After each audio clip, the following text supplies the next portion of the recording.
Welcome to I Drink Your Podcast, where we drink and talk about movies from 2007.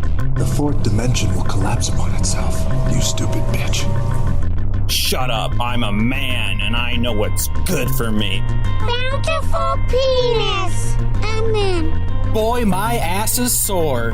You can get pink eye from farting in a pillow? Yeah, but you gotta be bare-assed. I'm gonna invent a toothbrush for your butthole. It does the trick. Paddington Bear. He's a homewrecker? Yeah, he wrecks homes. You are a murderer of love. I drink your podcast. I drink it up. Welcome back to another episode of I Drink Your Podcast. Joining me today is Ben. Hey. Emily. Hello, everyone. And Mr. Wesley. Mr. Wesley is my father. No, it's not. Wait, is that not how that works? Mrs. Wesley. And our silly and very special guest, Cole. Welcome to the show. Buongiorno. So, before we get started, everyone, does anyone have anything interesting in their glass today? It's not so much as interesting. It's more that it's on brand. I'm drinking a very Texas bourbon. It literally says Texas on the label. So That's how you know it's Texas, actually. That's a law. Yep. I'm drinking a No Country for Old Fashions with the biggest orange slice I've ever made. I also made my old fashioned with orange bitters and instead of just regular bitters. So it's very delicious. It's not for old people. Yum. I was this close to making an old fashioned as well, Wesley, but instead I made a grumpy old man, which is bourbon, lime juice, and ginger ale, ginger soda. What? Ginger ale works. ginger beer? Ginger? No, it's ginger ale. It's ginger ale. Ben, that's not what my dad drinks. It's not. No, he's a grumpy old man. That's not. I'm old too, so anything I drink, therefore, is a grumpy old man. Power to you. But are you grumpy? I'm getting close, Emily, the way you're going today. I took a shot of tequila, so I guess that fits the Mexico portion. Of Tupperware. Yeah, let's be clear about that. Matt does not own a single shot glass. So any listeners out there that want to email us and send us a shot glass to give to Matt, let's just throw 1,000 shot glasses at him. Let's see if we can get that many in his tiny apartment. You know, he just filled most of them with grenadine. Line that shit up, though. Cole, do you have anything for No Country? Oh, I forgot the name of the movie. Wow. No Country for Old Men. Well, like an old man, I don't actually drink before 5 o'clock because I have children to take care of. So I'm drinking hot chocolate, but I'm a fancy lady. And my hot chocolate is the fancy Nescafe because me and the Swiss Miss ain't cool no more. So I have the Nestle hot chocolate that's actually it's just a lot better. It doesn't have marshmallows, but add your own marshmallows because this stuff's great. Because you're a man. You add your own marshmallows. Yeah, absolutely. I'll find them. I'll put them in. I had the same conundrum, Cole, where, we're Put recording marshmallows in your shot. Well, I was going to say drinking before 5 p.m. We're recording at 1 p.m. your time, 2 p.m. my time. And I was like, I guess I'll take a shot and split the difference. I mean, I feel you. The real burden is that if I start day drinking, the city might show up to take my kids. So I just really gotta tone that down. I thought you were going to say if you start day drinking, your kid's going to start day drinking. Well, slippery slopes being what they are. I don't want her to have too much milk in one day. Yeah, always on your toes. Let's learn a little bit about our guest. Cole, tell us a little bit about yourself. Great. So my name's Cole. I'm actually a community health worker right now during the COVID-19 pandemic that we're all living through. And I spend all of my free time either connecting with unhoused folks in St. Paul and Minneapolis, or I guess across Hennepin County, and then working on vaccination and testing for folks in the community, largely folks in long-term care centers, so old folks' homes or folks with developmental disabilities, and unhoused residents in shelters and encampment adjacent people and families. And that's what I do for our work and what I do for fun. Well, that's awesome. But do you think that there is really no country for them? Well, not if they're old. Yeah, if they're old, there's no country for them. But the youths. Cool. That's some hero really shit. awesome. Thank you so much. I only hang out with cool people, you guys. Like, this is my best friend. You're welcome. Yeah, I literally cry like once a week, not because I love my job, but because I really do see how sad and miserable everything is. But it's fine. I'm big. So, as you know, our podcast is about all things from 2007. What were you up to in 2007, Cole? Well, 2007 was a bit of a roller coaster. Yeah, let's just continue the sad train, you guys. Sorry. Choo-choo. Chugging away on the sad train. So 2007 started out hot. I was in Model United Nations, big fancy debate club kid, parliamentary procedure, Robert's Rules, looking at you. So that was very cool. And then promptly after I got home in February, my mom died. So that was a big deal. Chronic illness, very tragic, actually. I mean, it's always tragic, but that was pretty hard. So that's pretty much set the tone for 2007. What else happened in 2007?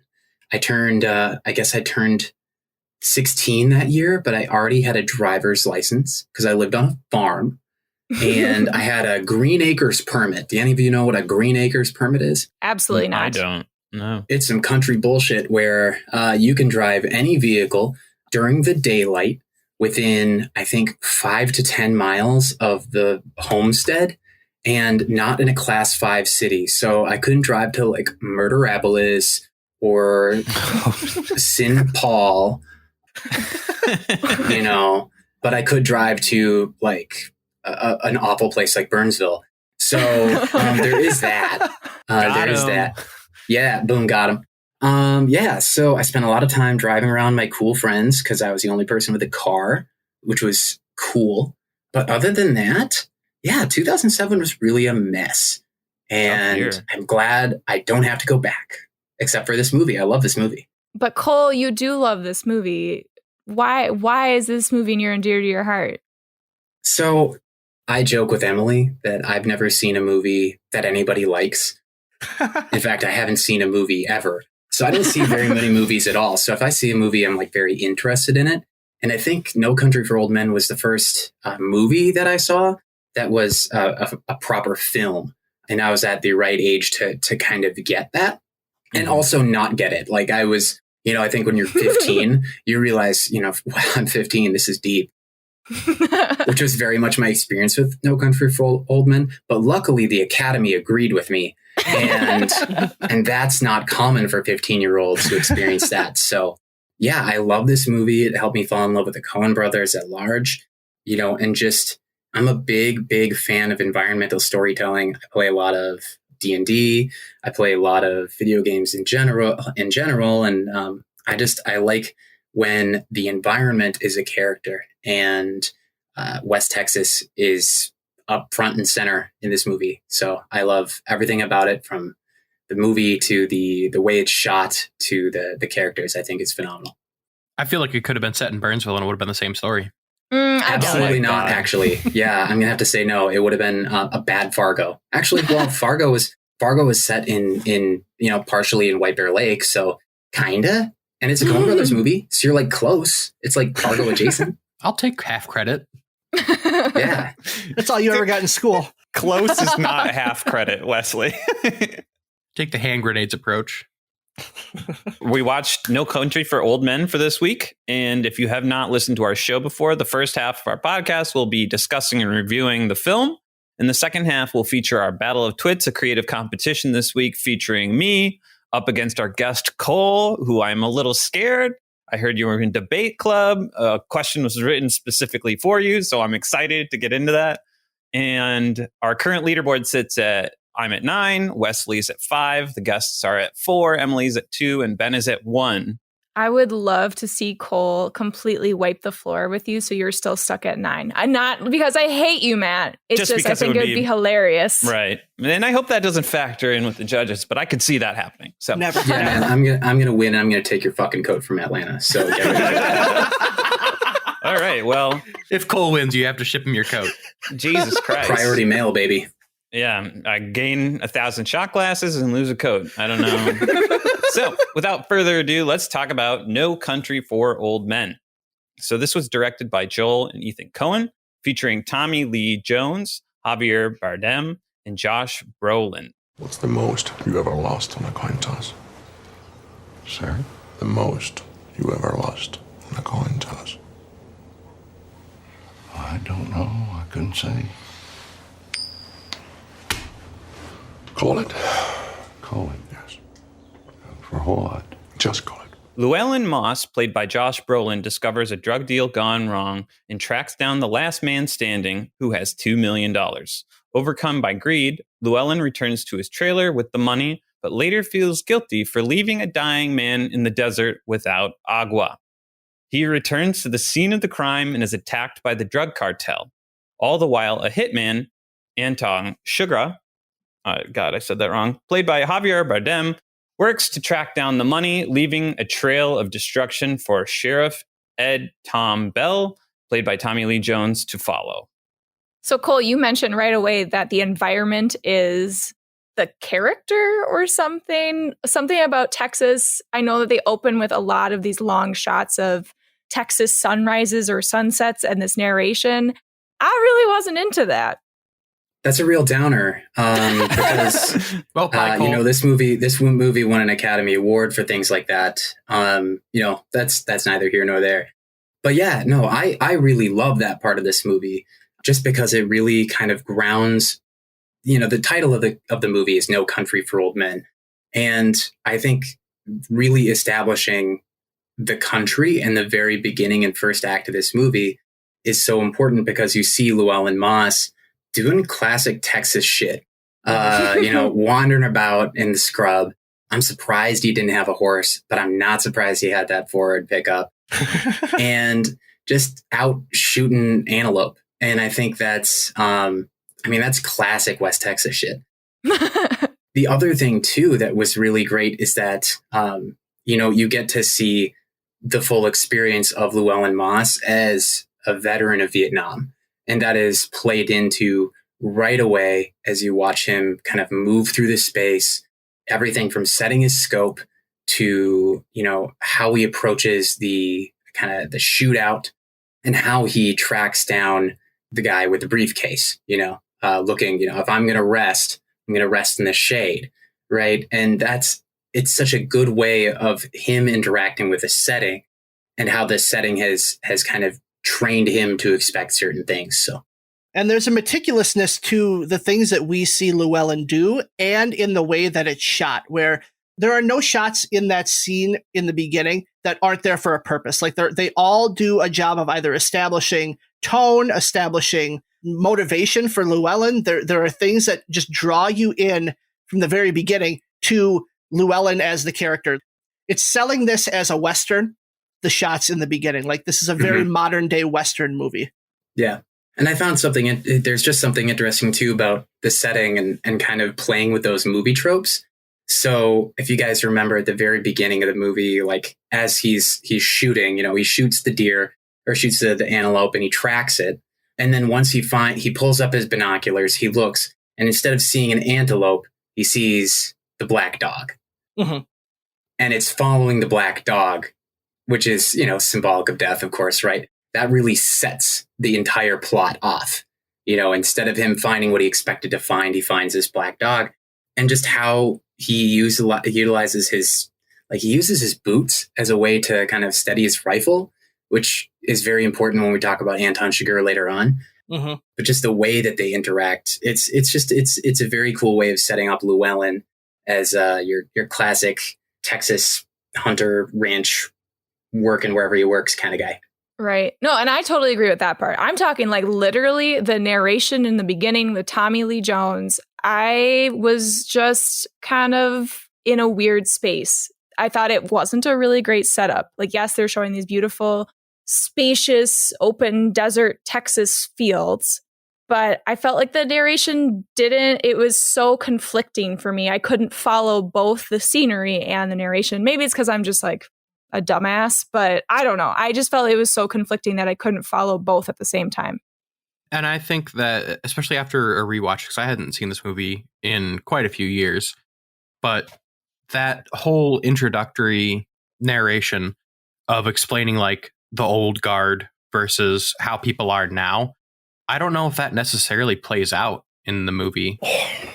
Oh my God. I'm happy to be counter. I'm glad we let you guys go because, okay, so I feel like Tommy Lee Jones' character is your basic storyteller, the narrator. And the adaptation from the novel is that the novel actually belongs to Sheriff Bell. And each chapter begins with his narration and it dovetails and counterpoints the action of the main story. So that's just directly taken from Wikipedia. I'm not a smart guy. I didn't read the novel or anything like that. But like just to know the storytelling is from the point of view of the old guard. And, you know, he talks about, you know, the violence and he like brings all the themes and ties a bow on them. It's just like, just to hear you guys say that, I was like, I don't know. The entire movie works for me start to finish. Very violent right off the top. And it kind of gets you unsettled. And I think that's like the tone of this movie. Yeah, and I think actually reading it, because I looked up the script later, I watched this for the first time and I was very lost in the beginning. I had no expectations going into this other than, hey, it's a neo-Western. Okay, cool, whatever that means. But when I was reading the script, the way the Coen brothers had set things up and I was reading the descriptions and reading the actual narration, it made a lot more sense to my mind when I was seeing the words visually. So I don't know if I just needed to listen to it again or see it again, but it didn't make sense to me in a visual sense. The purpose of Tommy Lee Jones's character is really to drive the thematic forces of the movie. He's not the plot-centric character. He's the one to establish the themes. And that main theme of the old guard, it's important to establish, like they showed old Texas, like it's old Western looks all in the beginning to really establish this oldness idea that Tommy Lee Jones is talking about. Like they're not showing us the modern buildings in Texas. They're showing us, you know, the Wild West essentially. And then we're all of a sudden rocketed by Chigurh choking out that cop into a more modern violence sensibility. And it's that contrast between the beginning opening shots of the old world with the new world violence. And that's why those scenes work for me in the beginning. Okay. So my only thing then, and this could just be my interpretation of it, but this movie is set in 1980.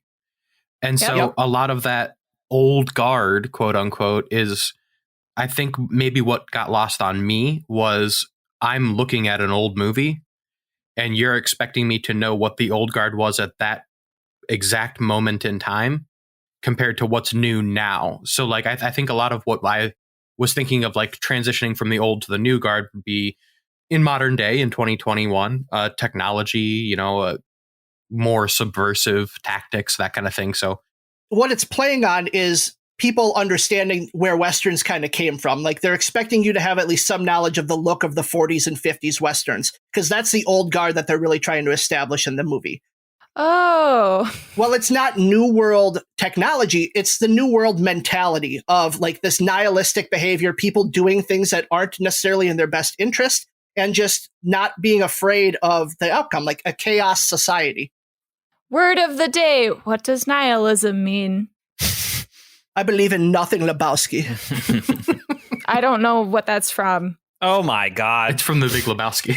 Big Lebowski, another Coen Brothers movie. Okay, so I would also like to mention that this is the first Coen Brothers movie I've actually seen from start to finish. I did watch some of True Grit, but I was too young to actually watch all of it at the time, I guess. I don't know. I think it was rated R.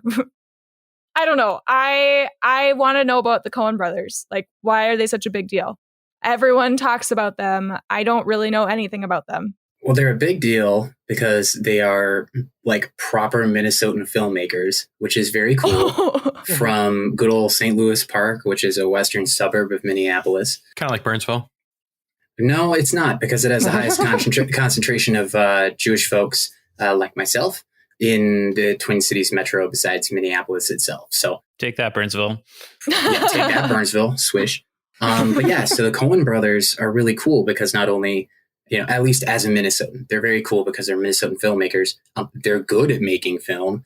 And Minnesota is often a place of context or a point of reference like a scene will happen in Minnesota. So for example, like you have Fargo, which, you know, Fargo is in North Dakota, but the whole thing takes place in like basically Bemidji or Brainerd. But then on top of that, you have A Serious Man, which came out, I think, in 2010, 2011, somewhere in there, which is based in St. Louis Park as the suburbs are really popping up. And so that's another interesting piece. The last I would say is that the Coen brothers are very good at telling a story where you can really tell the characters are not driving the action. They're being driven by the action around them. And they are being, much like I think the rest of us, kind of being swept along in the wind of history and events, whether they understand them or not. That is a really cool way of saying that, because I didn't know how to describe how I felt about these characters other than they all didn't seem like good people or bad people. They didn't have really any inherently good or bad qualities besides maybe Sugar. I have to like say it like that so I don't accidentally say Sugar. So. Just say Anton. He's like a clear-cut psychopath. But also at the same time, I feel like he has this like chaotic neutral side to him. But if we think D&D, I think that like him tossing the coin and him just doing a job, he's kind of like this natural force of destruction that doesn't really have any bad intentions. It's just what's going to happen. And he truly believes that he is just this neutral thing that's doing what he needs to do. Can I ask you a question about his second coin flip with Llewellyn's wife then, where it's implied that he murders her because she doesn't call the coin flip? Because he's like a clear-cut psychopath to me. I do believe that Anton Chigurh believes himself to be chaotic neutral. Like he justifies everything he does with that random probability of a coin flip. However, the things we see him do in the movie clearly point him to a chaotic evil. Him killing the guard, that was not some probability thing. That was him murdering someone so that he could escape. The cow stun, like that's just him killing for his own benefit. Yeah, I would agree. I don't think he's chaotic neutral at all, because the only two times we see him do the coin flip is when the death it will not offer any material advantage to him. Mm-hmm. The shopkeeper. I thought that scene is probably one of my favorite film scenes of all time, just because of how he approaches the shopkeeper. I mean, he says like, "You married into it." I think that's a great point. Like he, not only does he see this guy as kind of a dolt, I think Chigurh understands that he is being blown around and kind of blown forward and is being shaped and is a part of this series of events that he doesn't really control. And so his cruelty and his violence is his way of exacting control on the world around him. Mm-hmm. And seeing another person, this old guy who's running this corner store, completely oblivious to the fact that, the world is changing around him. And he doesn't even have the gumption to open his own store. He just inherited it from his father-in-law. Chigurh has nothing to benefit from killing this man, but this man has done nothing to earn anything about his life. He's just been blown forward the same way. So Chigurh sees the opportunity to flip the coin. How about you make a choice? How about you take initiative and act on whether your own life is worth living, which is different than what happens with Llewellyn's wife, because Chigurh is right. I mean, Llewellyn gave up his wife to try and survive and steal the money. He's not lying. And I think it is an interesting act of mercy, because he sees, he very easily could self-justify, like, well, I mean, and he says it to her, is like, Llewellyn kind of gave you up and I told him I'd kill you. So I'm going to do it, but I'm going to give you the coin toss. And that is, again, Chigurh acting out his control over the situation, because the way, if he's just following the arc of history, Llewellyn gave up his wife, so Anton should kill her. But it is him stepping in and saying, no, I want to give you the option to earn something, which, again, like, not justifiable, but it's extremely interesting way to approach character development. And I want to go back to the first coin flip with the cashier real quick, because the other favorite line that I had, other than the one that Cole, you just mentioned, was after he decides and he says, don't put that in your pocket, otherwise it just becomes another coin, which it is. I loved that. It's really this coin, whether the guy realized it or not, means that he gets to live. I straddle the fence on being chaotic neutral or evil, because I think that the things that you're saying, both Ben and Cole, about him being evil aren't necessarily for evil's sake. They are self-preservation, because he's not seeking to kill somebody for the sake of killing somebody. Every situation you laid out was that he was doing so to self-preserve, and it wasn't that he wasn't. The guy pulled over? Or maybe the guys at the fight scene, the old white smugglers. The front desk clerk that just gets murdered? I don't buy like it. Businessmen in the building. Like, okay, I think it's stretching it, but I felt that all three of the main characters had this evil self-preservation mentality. I'm not even kidding you. Like, I felt like each of them had a variation of this self-preservation that made them not good people. Like Sheriff Bell, yeah, he's a sheriff, but he's a coward. He has, is it Wendell, the DEA? He's like, yeah, you're going first. I'm going behind you. And he doesn't even pull out his gun. Wendell's not DEA. Wendell is his deputy. Okay, whatever. But he still hides behind him. He talks about how he prefers the old days and he's not adaptable. Like, he's not changing whatsoever. Llewellyn, same thing when it comes to self-preservation. He completely just makes this decision for his partner and says, nope, you need to go with your mom so I can save you, and be selfish and be greedy with this money. And so I felt like, and he had reason to be. He was living in a trailer and probably had a lot of trauma from Vietnam, but it still doesn't make him a good person. And the same thing with the sheriff. Neither of them were good people. And I'm not saying they're on the same level as Anton Chigurh, but I felt like self-preservation was a good word that you used, Wesley, that made me go, oh. I don't think anything about Bell's saying you go first had to do with self-preservation. I think it was more him pulling rank, being like, look, I've been doing this long enough. You're going to go in first. That's your job. You're the deputy. This feels very clear to me that these three people kind of occupy that diagonal where Bell is lawful good, Llewellyn's neutral, and then you've got chaotic evil down in the other corner. And it's that diagonal that kind of allows all of the events of the movie to work. Interesting. Yeah. And with Bell, his character changes. Like when he does later on go to investigate and he's like hot on the trail of Anton, he pulls out his gun, and it's showing like, you know, later on, he has that conversation about, you know, you can't stop what's coming and it's always been evil. It just shows how he's adapting to the world. Or just kind of letting it happen. I felt like that was what he was doing, especially as I not reread the script, but I was reading the script. The more I focused on Bell's lines, it made him seem like he was just in it for retirement and he didn't want to deal with this crap anymore because it was too hard and he wouldn't want to change to make things a better world. I think there's something to be said about being an old cop.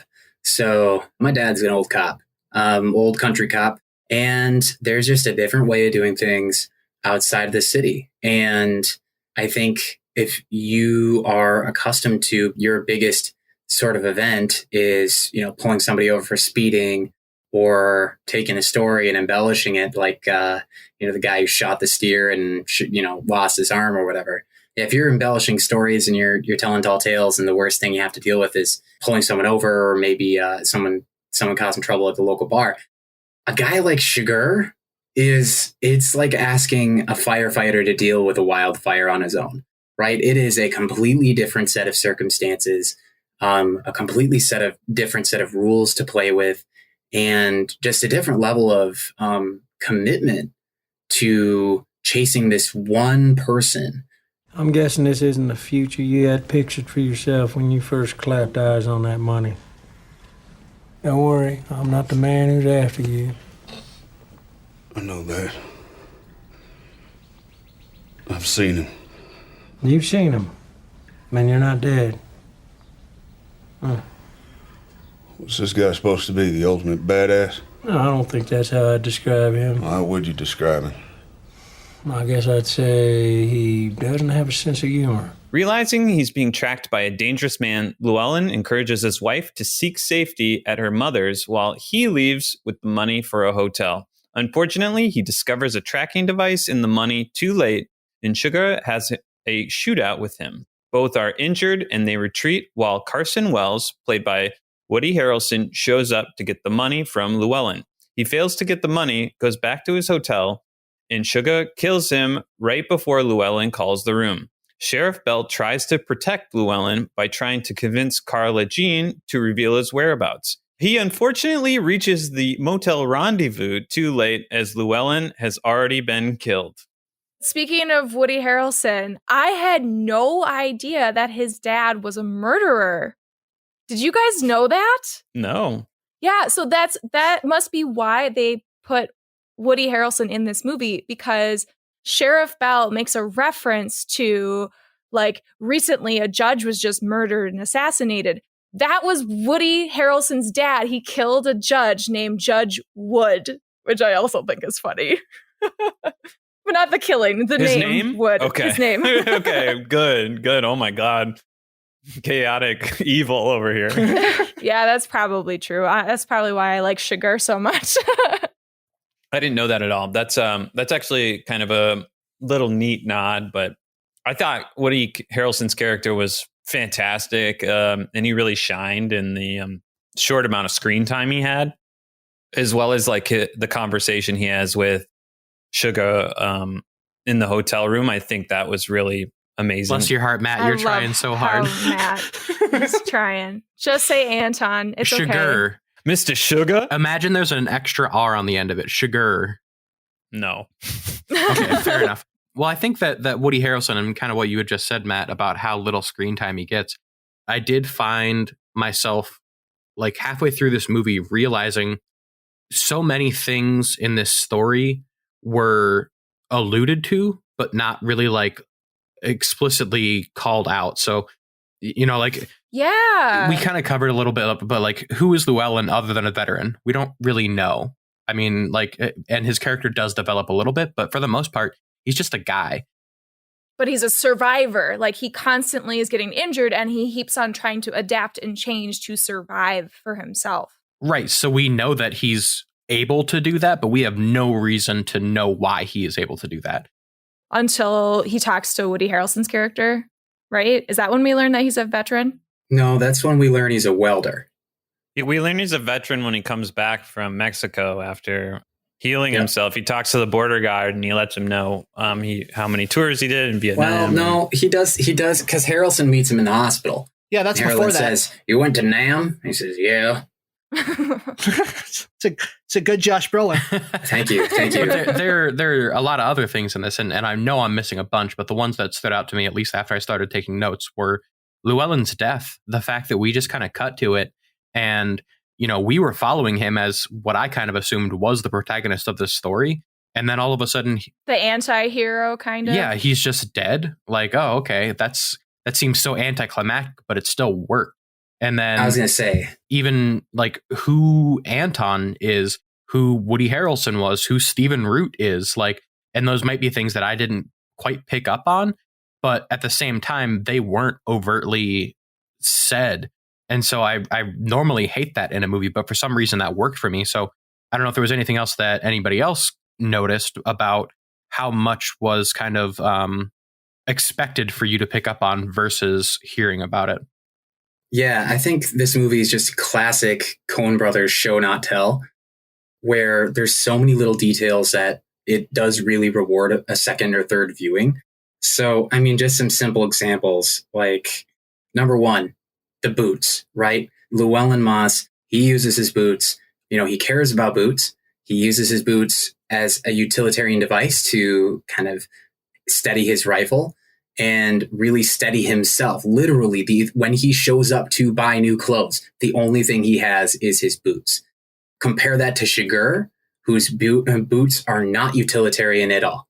They are meant to help him get from A to B and look good, and he has pride in them, but he takes them off before he kills someone. So he doesn't get blood on them. Or he keeps them clean. Doesn't get blood on him, which is why you know he killed Llewellyn Moss's wife at the end, because he checks his boots. Yep. Mm-hmm. So that's another thing.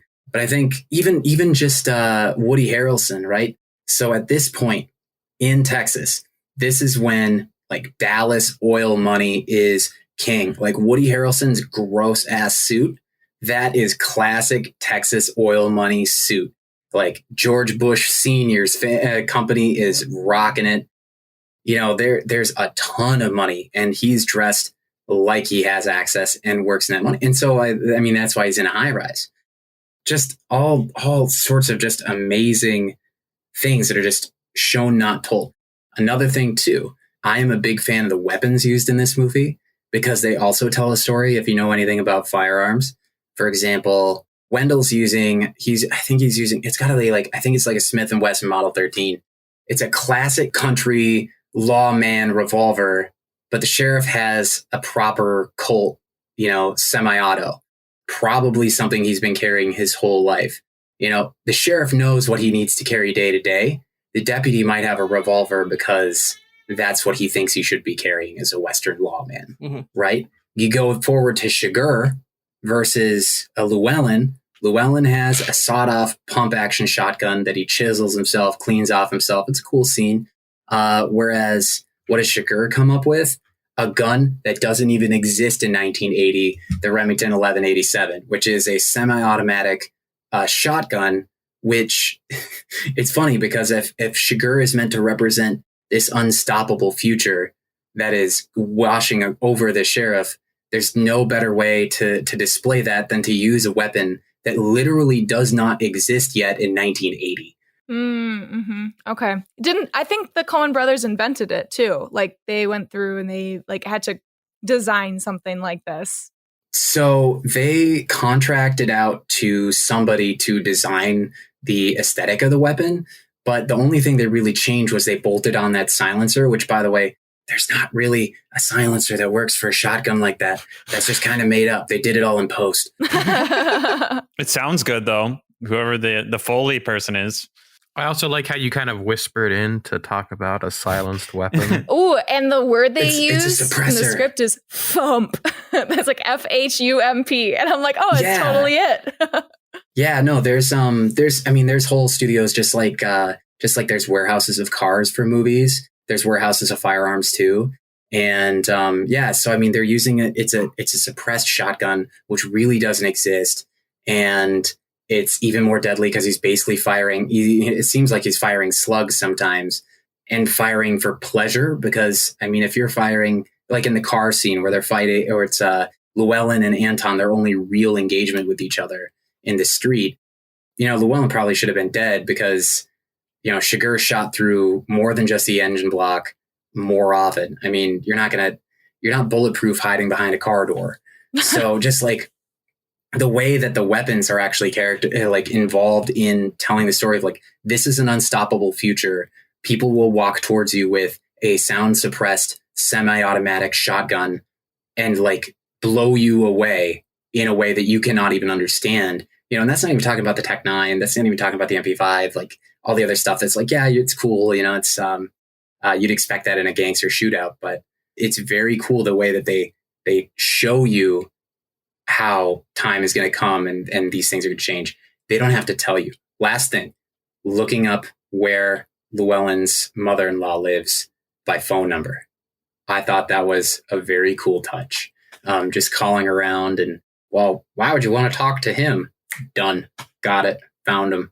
Talking about the showing, not telling, I think that showing, not telling is one of the reasons that this movie is not super approachable for the average moviegoer, is because it asks the moviegoer to put a lot of things together on their own and to come to understanding the themes without having it spelled out for them constantly. And I think that probably hurts it and probably leads to why this is loved by so many critics and is on the top of so many top of 2007, top of the decade, and top of the century lists. I mean, we're only 21 years into the century. When it's top 3, typically, that's still pretty good. That's fair. What you got ain't nothing new. This country's hard on people. You can't stop what's coming. It ain't all waiting on you. That's vanity. Belle retires due to being overmatched by all the extreme violence, and Anton fulfills his promise to Llewellyn and kills Carla Jean. And that's the end of the movie with a little car accident. Cherry on top. Who would have thought you'd get to see a shirtless boy, Act 3, huh? Oh my God, Matt. What?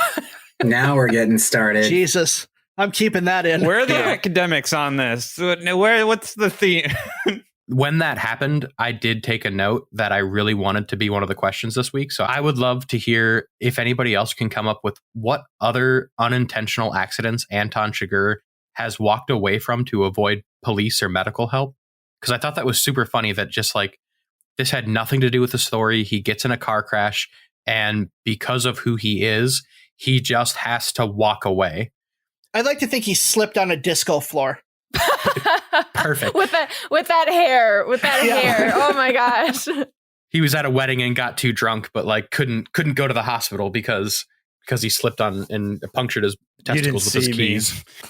I mean, he kind of says it to Carla Jean at the end of the movie. He's like, submit to your situation. There will be more dignity to it. And I think that's just kind of Chigurh's approach to these accidents. Oh, that's it's true. Just like, oh, well, I guess I'm going killing again. I guess I got hit by this car, but I don't want to get arrested. Looks like killing's back on the table. I'm going to take a shirt from that boy and I'm going to put it on. Speaking of which, I was very glad to see the difference between kind of the men who approach Llewellyn and the boys who approach Anton in giving him a shirt. I thought that was very interesting where the guys on the bridge, Llewellyn has to buy a shirt off of him. And it's like this really fucked up negotiation. And they're really trying to take advantage of him. And then the boys are like, but your bone's sticking out. Let's help you. Exactly. I think that just speaks to kind of like this interesting transition of like from adulthood, and you get to kind of see it. What's the end result of that chain? A kid's going to give you the shirt. The middle-aged person, the young adult is going to barter for your shirt. Llewellyn Moss is taking your shirt, right? Yeah, and I think it plays a lot into the themes that Belle talks about in the entire movie. Like, there's promise in the youth that this nihilistic attitude is not going to be the lingering thing. Like, the children do not have this attitude where, I'm going to gouge you and get as much as I can out of you. It's like, I want to help you. And I think it's that twist that kind of provides hope that Belle never gets to see for his worry about, like, there being no country for old men. Like, I think the country is changing, and that's what we see in the child actor. These kids got bones in their noses. They got that green hair. It all starts downhill when they stop saying sir or ma'am. Well played. I do have a big question for all of you. I do have my own impressions, but why did this win Best Picture for this year? Have you watched the other movies that we've talked about on this podcast, Emily? I've watched 3 out of the 5 now. I'm missing Atonement and I'm missing Michael Clayton. The answer for why did it win Best Picture at the Oscars is always because it ran the better campaign. The Oscars very rarely award the best picture of the year. It all comes down to who runs the best campaign, who pays the right people to make the awards happen. It's not about what the best movie is. That's like sad to say. But would you say that this is one of those?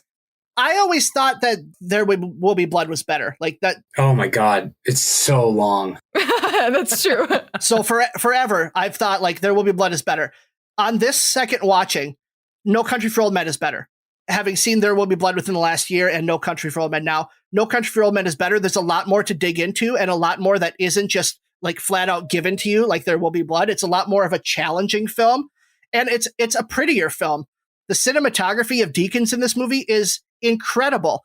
There are some shots in this movie that just aren't being done by other cinematographers. The shot of the keyhole at the end where Belle is going to the motel room and Chigurh is in the other motel room, and they do that shot of looking through the keyhole and you see the reflection of Belle, and just the way he uses light in that scene in the movie and the shadows. Beautiful. It's all just it's a masterclass in how to shoot a movie. And this was one that he was nominated for. Deakins didn't win his first Oscar until 2017 for Blade Runner 2049. Good. But he's been nominated 15 times. Like, he knows what he's doing, and he's the Coen brothers' main collaborator. Yeah, he's fucking awesome. I think if you can tell an entire 2-hour story without a single song, and the only sound effect that isn't coming from on screen being a choo-choo train during the murder scene of the deputy at the very beginning, if that's the only sound effect that is appearing in the movie that is not visually in front of you or a part of the environment that you would expect, that movie deserves something special. And I think that is one of the big pieces of why this movie did so well. And it's rewatchable. I mean, my God, I would never watch There Will Be Blood a second time because ain't nobody got time for that, man. There's not a dull point in this movie at all. The entire thing is just from start to finish, just visually beautiful and just excellent storytelling. There's another link to There Will Be Blood, and it's my favorite fact that I found about this movie, in that they were filming in West Texas, and they were doing the shots of the countryside, and all of a sudden this big plume of smoke comes up in the background, and it ruins an entire day of shooting. And that was the oil explosion from There Will Be Blood. It was a practice one. Yep, it was shooting just a couple miles away. That's really funny. I love that. There Will Be Blood was set way earlier than 1980. Nice. That's a good point. I love you, Wesley. Wesley, what other observations do you have? These are just a few of our incredible thoughts. I would rather never see a dog in a movie than constantly be afraid of stuff happening or injuring or killing that dog. Just don't show me dogs. I'm cool with that. I love dogs. But anytime a dog's on film, especially not in like a comedy or a family movie, the rest of the time I'm just like, well, that dog's probably going to die and I'm going to have to watch that. In a family movie too, they're going to die. There's like an online database just for squeamish people like yourself who are just afraid of experiencing reality, where sometimes old Yeller goes behind the barn. I think it's like doesthedogdie.com. So you can just check that next time. God. Yeah, I just Google searched movie body count dogs. All right. Well, the reason it was an observation is because I didn't want to think about it. So let's move on. I really like the idea that there is this gap in the job environment where a band literally prey on hungover people who are passed out on concrete steps, and they pay them just to go away because they're hungover. Mexico. That's the best make work program ever. Honestly, power to Mexico. My last one, which I don't really have anything written, but it's just an idea that I cannot get out of my head. And it's mostly surrounded by the fact that I love Kelly MacDonald. And she is so fantastic, from Boardwalk Empire to Brave. And hearing her not with a Scottish accent and having a great Texas accent, I really want to see a Texas Merida. Okay. I want to see this movie, but redone with the lead actress from Brave and Cartoon, but in West Texas. Oh my God, Wesley. I'd watch a Pixar movie. I'm saying it right now. Exactly. Emily, you got a little math? So get off your ass, let's do some math. We're going to do a little bit of some statistics today because that's like my field that I love so much. We're going to talk about measures of center. And specifically, we're going to talk about measures of central tendency median. Like you've got your mean and you got your median. But we're going to talk about median because I was, thankful that Ben and I got to do some collaboration on this and so thank you, Ben. Mm-hmm. But it turns out that the median age of a man in the world is 28.7 years old. So by definition, an old man needs to be greater than 28.7 years. And so by the transitive property of mathematics, there is no country for any of you old men because you're all 29 or older. Mm-hmm. You don't belong anywhere. Oh. Well, maybe. There might be a country for us old men. Okay! Game on! Game on! Game on! That gets to my game today, which is called Wherefore Art Thou a Country for Old Men? Ooh. Wesley, you're playing the game today. I'm going to give you a country, and you need to tell me if it's a country for old men, i.e. the median is above the world average, or if it's not a country for old men, meaning the median age is below the world average. Put 60 seconds on a clock, and away we go. Egypt. Below. Correct. Greenland. Above. Correct. Israel. Above. Correct. Jamaica. Below. Correct. Kazakhstan. Below. Incorrect. Mexico. Below. Correct. Mongolia. Above. Incorrect. South Africa. Below. Correct. Tunisia. Below. Incorrect. Vietnam. Above. Correct. What did he get? 7. Wow. Way to go, Wesley. So it's not as good as the John Travolta isms. Not quite. No, this one's actually based on things. Right. I got a point. Way to go, Wesley. Another point for Wesley. I can't do it in Twits battles, but I'll eke my way to a reward just from Ben's game. Yeah, Wesley kills it at true false 50-50s. Matt, make us laugh, please. Let's see it pop up. Pop it up. That's not it at all. I'm going to summarize this movie in a sentence. A bunch of people chase after some money. It's basically a ripoff of Rat Race. Look at Go Cole's see it, face. guys. It's really good. Every single one of your summaries starts with a bunch of people. There's a trend. Well, Cole, we know you love this movie, but you want to tell us a little bit more about that? I just think the movie's an incredible exposition on both the time period, West Texas, late 70s, early 80s, the transition from kind of classic Western cop living to, drug trafficking and transnational crime. But it's also telling a story about regular desperation and a chance to break out of working class poverty. Llewellyn Moss, his wife, his mother-in-law, all of them are experiencing, most of the characters in the movie experience kind of a low income working class life in West Texas. And this briefcase of money is their ticket out. And everyone from Anton to Llewellyn is chasing after it, with the only notable exception of not giving shit at all being Woody Harrelson, because he doesn't need it, because we've seen his suit. It's an amazing movie. I absolutely loved it. And it's one of the few movies I will gladly watch again on request. Very nice. What kind of rating you want to give it? I'm going to probably give it 4 out of 5 L's for how many L's are in the name Llewellyn. Welsh AF.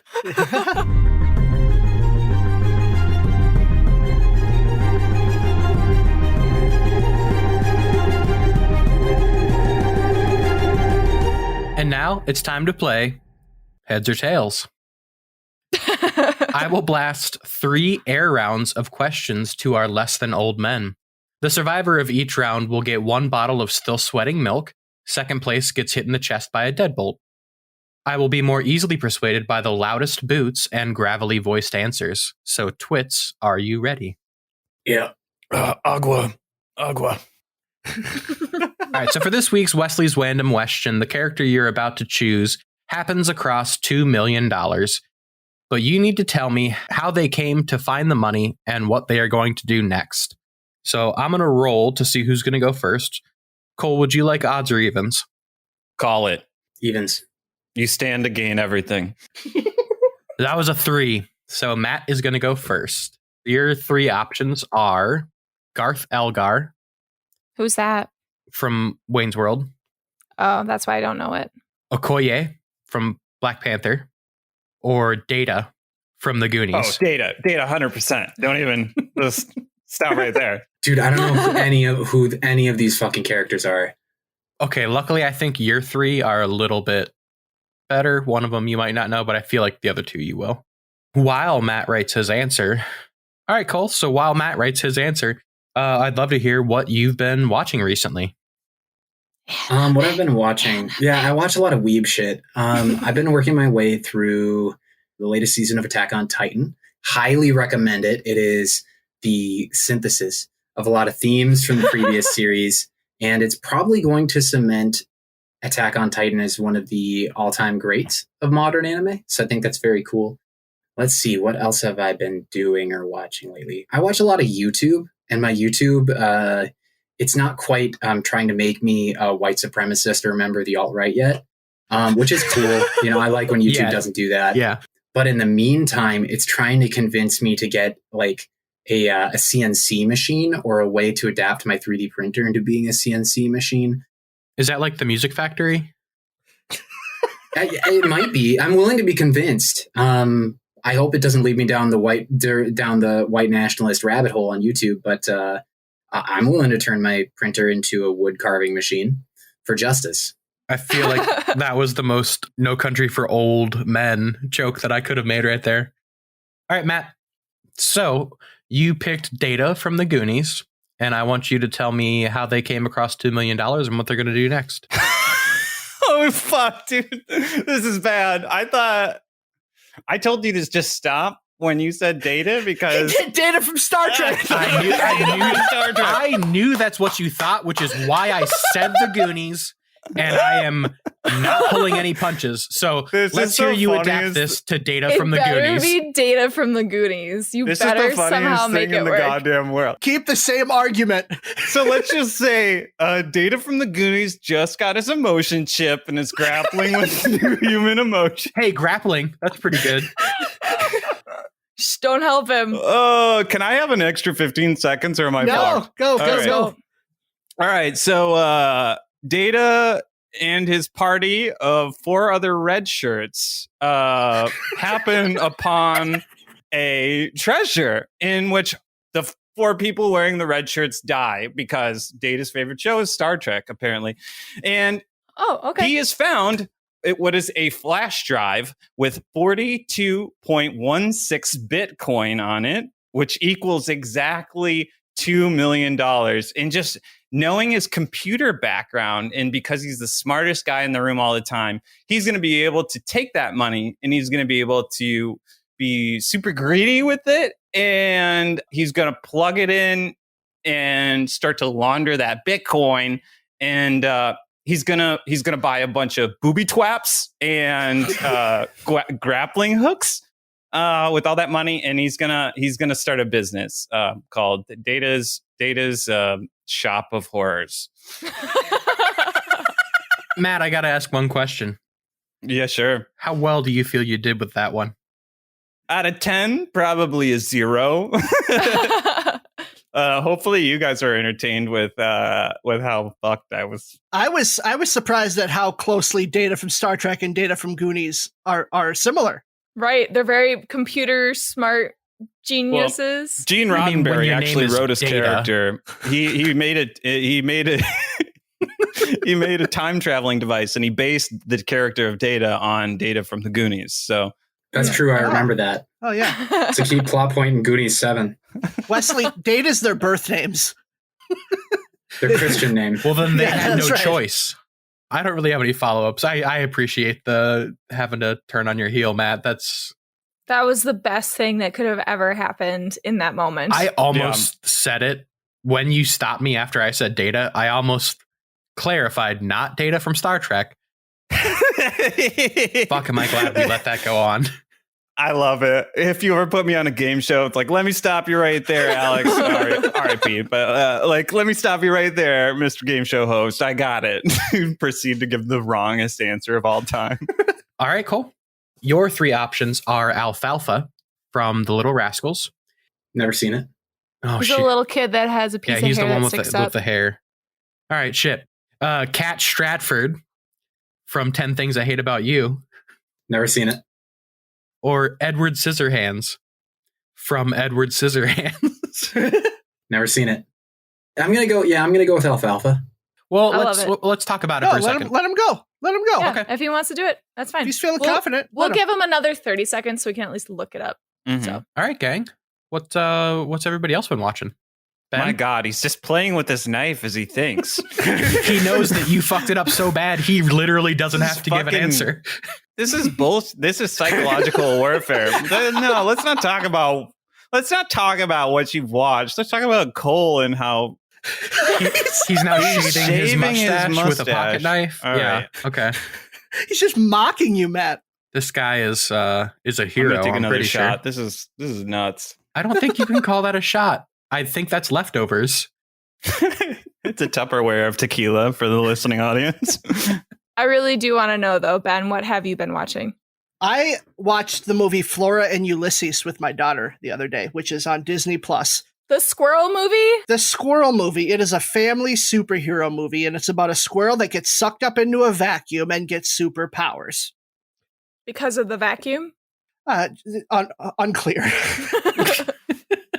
But it's a really cute family movie. And the thing I love about it is that it's got almost all of the main characters from DuckTales, which is another show that I really enjoy. It's got Ben Schwartz as the dad, who many will know as Jean-Ralphio from Parks and Rec. He's the worst. Is Beck Bennett in it? Beck Bennett's not in it, but it does have Bobby Moynihan and Danny Pudi as the villain. Okay. And then it does have Kate Micucci as a love interest for Danny Pudi. What a last name. It's very cute, and it's just a fun family movie, and I highly encourage it for anyone with children that would like to watch it. Now Cole is Emily cleaning that his loves knife. family movies. Okay, let's pull Cole back in. All right, Cole. Buongiorno. I have to give you credit for being the most in Matt's head that anyone has ever been. Poor Matt is terrified of you. I am loving this right now. So let's hear your answer. Alfalfa being presumably a kid in the 80s, and his friends who have a little league sports team. They are playing a game, and the real issue is their parents, of their team and the other team. There's a lot of drinking involved, a lot of haggling, and Woody Harrelson is the father of one of the characters on the team. Is Woody Harrelson from No Country for Old Men is actually Alfalfa's father. And that $2 million that Woody Harrelson was supposed to recover, this is before all this happens, he ends up drinking a little too much and bets it on his kid's baseball game. A real tragic, real problematic. If you're seeking help, you should please do it. In any case, Woody Harrelson ends up losing this $2 million to the other team. And he comes to his son and says, if you don't get me that $2 million back, you ain't going to cowboy college. Long story short, the kids go on an amazing escapade. There's a junkyard dog involved. It's very exciting. Rated R for sure. And eventually the kids do recover the $2 million. And with it, well, they buy dad's love, which honestly, you normally can't put a price on. But for Woody Harrelson, that's going to be $2 million. I do want to ask, which little league sport are you thinking of? Oh, if it's West Texas, it's most certainly either Ultimate Frisbee or some sort of cattle roping game. Maybe probably a more racist version of polo. Sure. Yep. Yeah. On to question 2. Back to your corners. Let's calm this fight down. Other than an ending, the only thing this movie was missing was music. So please write the lyrics to please write the lyrics to a song to put into this musicless movie. And we are gonna again start with Matt. So this is to the tune of American Boy by Estelle.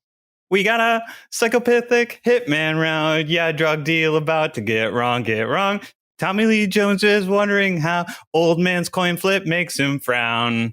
Bet killed me a hound. Tracking money in a suitcase. How? A gunfight in the Eagle Pass streets. I hope I don't die in some motel suites. Take me to retirement. Wanna get away. Make me forget violence, much to my dismay. I really want to come grow old with you in no country for us old men. Us old men. Woo! Well done. I do have a follow-up, Matt. Yeah. In Estelle's song, infamously, Kanye West is the support. Yeah. So who is your guest performer? Okay, I'm glad you asked this because I already had an answer planned. So at the beginning, psychopathic hitman round, gunfight in Eagle Pass Street. I hope I don't die in some motel suites. So that's obviously Josh Brolin. That's Brolin's character. And then the second part about retirement, that's Tommy Lee Jones's character. So this would be Brolin and Tommy Lee Jones. Hold on.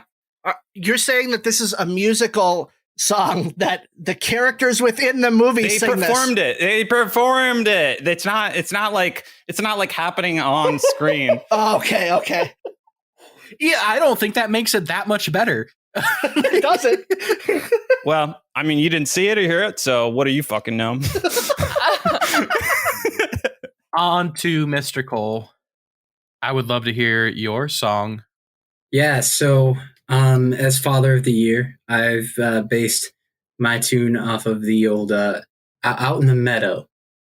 Way out in West Texas where the oil derricks brew, lived an old grumpy sheriff and his nervous deputies too.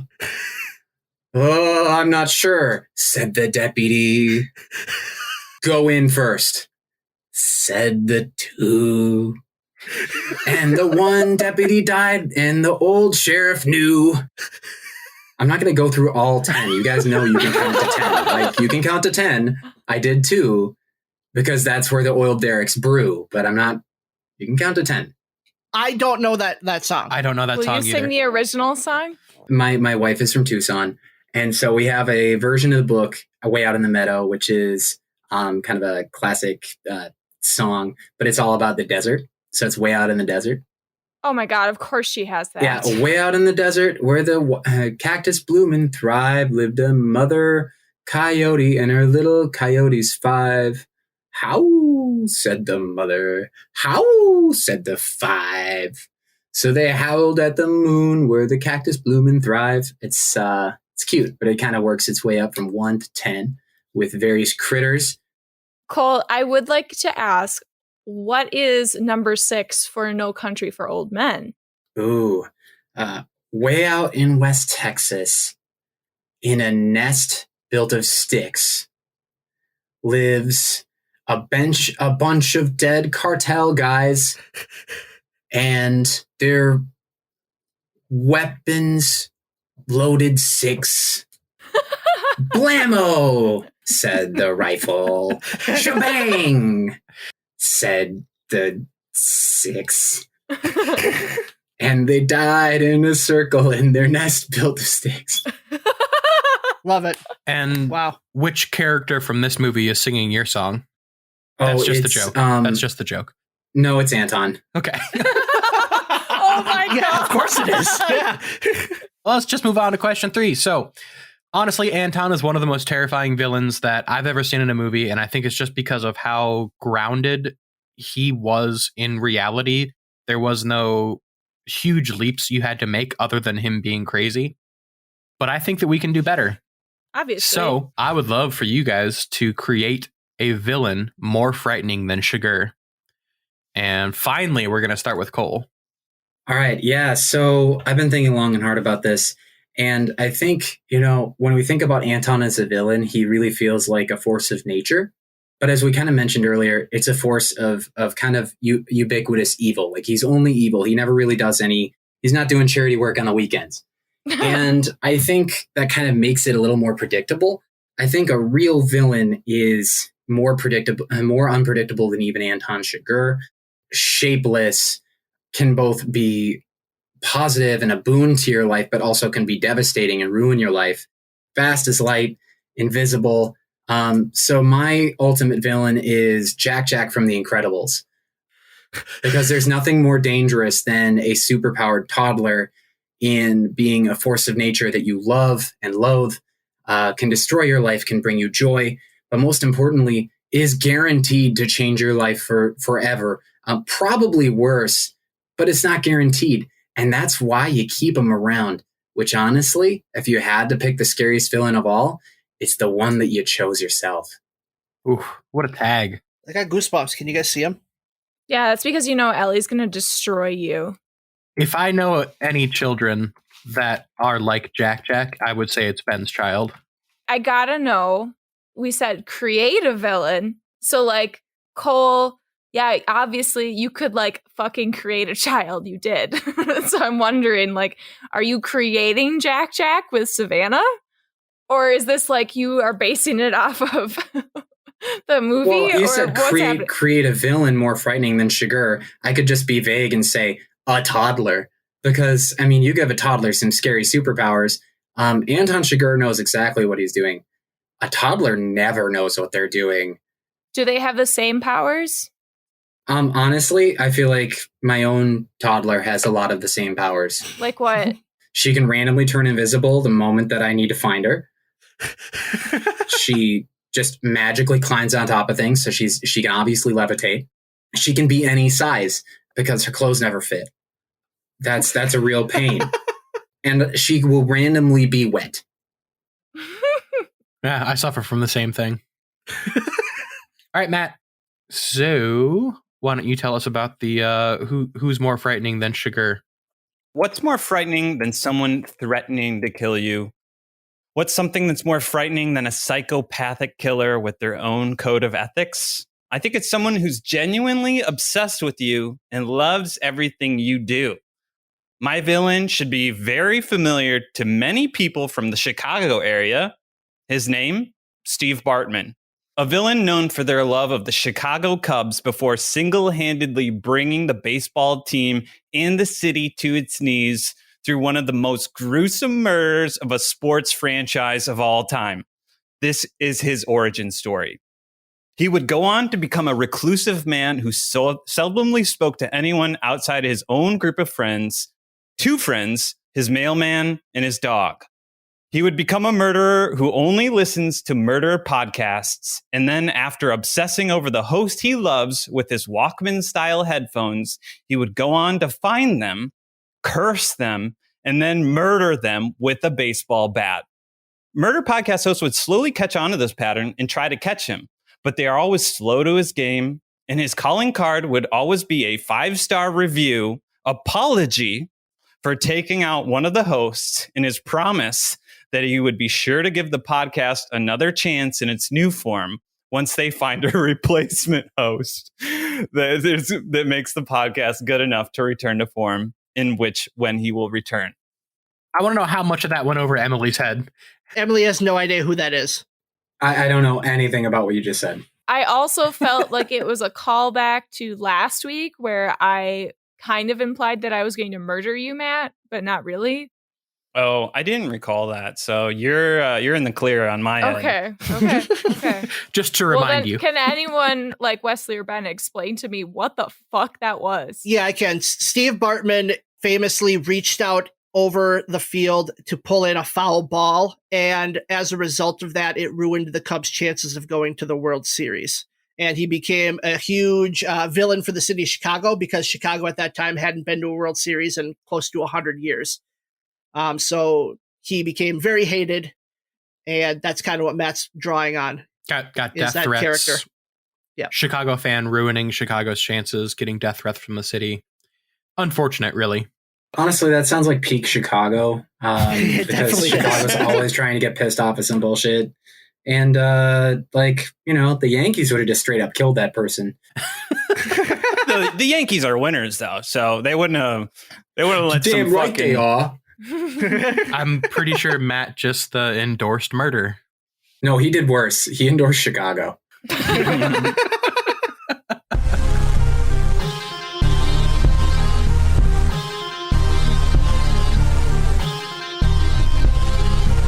All right, so for question 1, you had to pick a random character and explain what they would do when they came across $2 million and what they would do next.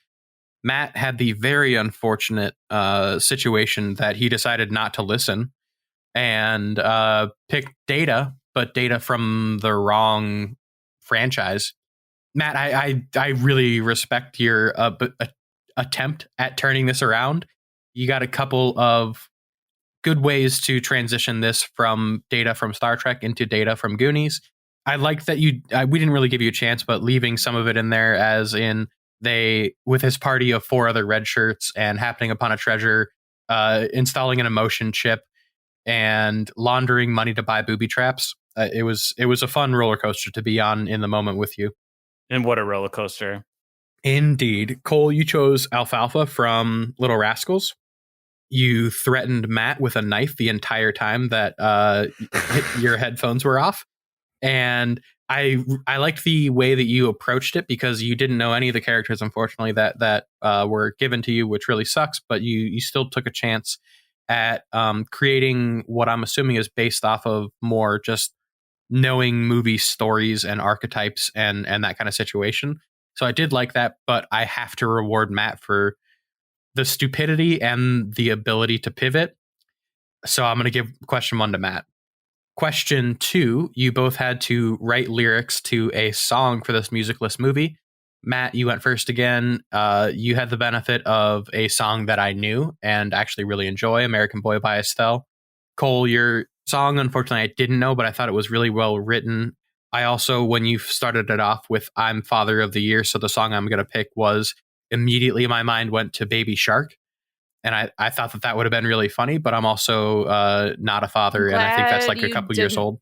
Yeah, no, that song's actually verboten in any household that can get away with it. That's fair enough.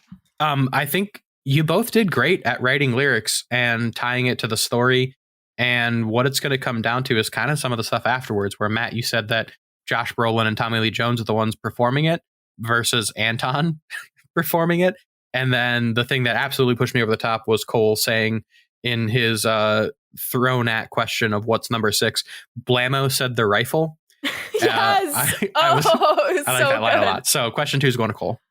Question 3 is creating a villain more frightening than Anton Chigurh. This was a little bit difficult because we decided that neither of you really created a new person. Which is fine. We decided, you know what, that's fine, whatever. And I think, Cole, your choice of Jack was more actually about changing a hero to a villain. And Matt, your kind of origin story got a little muddled in how you told the story, or at least the progress of how you told that was his origin story. And I think that with Cole describing how his own toddler has these superpowers, was very funny. So that one is going to go to Cole as well. Congratulations, Cole, on your victory. Do you have anything you'd like to plug or talk about on the exit? Thank you for being on, by the way. Thank you. Well, first of all, I'm going to plug COVID-19 vaccination. Go get your vaccine when you get the opportunity to. Woo-hoo. Regardless of whether you're getting the Johnson & Johnson, Moderna, Pfizer, get the vaccine. I've had COVID at least 2 times, one diagnosed and then one before you could even test for it. And it sucks. So get the vaccine, get yourself tested, because a lot of people are dying for no good reason. So that is my first plug. My second plug is going to be a local small business, just because I decided to do that on the rundown. Heartland Shoes, off the corner of Thomas and Hamlin Avenue in St. Paul, Minnesota. The old man who runs the place, old Gene, is an amazing cobbler. He's a tradesman and a craftsman. And if you have shoes that you want to wear until you're old enough to face off with Anton Chigurh and maybe consider whether this country is for people like you, old man, then you should visit Gene, and he'll fix them boots up, I reckon. Actually, he's thoroughly Minnesotan, so he'll fix those boots up for sure. And I think we've got Gene on. We've got Gene on next week, don't we? Yeah, that's our guest next week. Oh, that's awesome! Beautiful. That's awesome. I do recommend delivering a laptop, because he is probably not going to be able to do it otherwise. He picked Stomp the Yard. I was trying to think of a 2007 movie that was good, so thank you.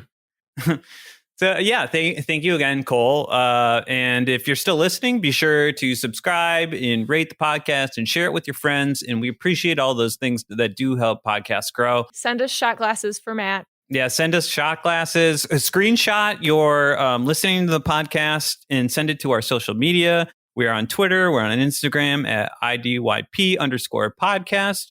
And we appreciate all that support, guys. Ben, what is our movie we have on deck for next week? Next week, we are welcoming a very special guest, Emily, a huge fan of this person. We will be having on M from Verbal Diorama, and we will be watching Hot Fuzz. I'm pretty sure Emily's crying right now. I'm not. I'm just dancing. Side note, we did win a Verbal Diorama drawing, and it just got in the mail yesterday. It just came in the mail yesterday, you guys. So it was really exciting, and I love her, and I can't wait to meet her for reals. So tune in next week. Yeah, thanks for listening again, and goodbye, everybody. Goodbye. Bye.